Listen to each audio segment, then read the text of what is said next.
നമസ്കാരം. പൂജാമുറിയിൽ ഈ 3 വിഗ്രഹങ്ങൾ സൂക്ഷിക്കുക. ഷെൽഫ് പണം കൊണ്ട് നിറയുന്നു. വീട്ടിൽ കുറച്ചു കാലമായി സാമ്പത്തിക പ്രശ്നങ്ങൾ നിലനിൽക്കുന്നുണ്ടെങ്കിൽ ചില വാസ്തു പരിഹാരങ്ങൾ സഹായകരമാണെന്ന് നമുക്ക് തെളിയിക്കപ്പെട്ടിട്ടുണ്ട്. പൂജാമുറിയിൽ എന്തെല്ലാം സൂക്ഷിക്കണം, എന്തെല്ലാം സൂക്ഷിക്കരുത് എന്ന കാര്യത്തിൽ വാസ്തുശാസ്ത്രത്തിൽ വ്യക്തമാക്കി പറഞ്ഞിട്ടുണ്ട്. നിങ്ങൾക്ക് സാമ്പത്തിക പ്രശ്നമുണ്ടെങ്കിൽ വീട്ടിൽ 3 വിഗ്രഹങ്ങൾ സ്ഥാപിക്കുക.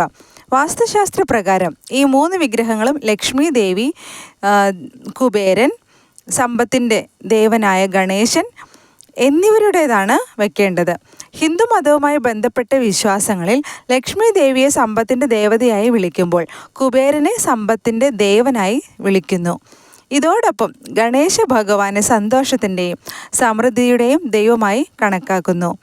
വാസ്തുശാസ്ത്രം അനുസരിച്ച് വീട്ടിൽ ഏകാക്ഷി തേങ്ങ സൂക്ഷിക്കുന്നതും ശുഭകരം തന്നെയാണ്. ഇത് മഞ്ഞൾ കൊണ്ടുള്ള ഒരു പുണ്യനൂലിൽ പൊതിഞ്ഞ് പൂജാമുറിയിൽ സൂക്ഷിക്കണം. ഇങ്ങനെ ചെയ്യുന്നതിലൂടെ വീട്ടിൽ സാമ്പത്തിക പ്രതിസന്ധി ഉണ്ടാവുകയില്ല. അനുഗ്രഹങ്ങൾ എപ്പോഴും നിലനിൽക്കും. വീട്ടിലെ അന്തരീക്ഷം പോസിറ്റീവായി തുടരുകയും ചെയ്യുന്നു.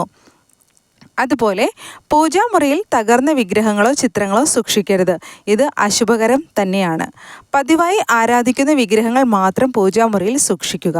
2 നേരം, അതായത് രാവിലെയും വൈകുന്നേരവും വിളക്ക് കൊളുത്തുക. ഇത് നിങ്ങളുടെ വീട്ടിൽ പോസിറ്റീവ് എനർജി കൊണ്ടുവരുന്നു.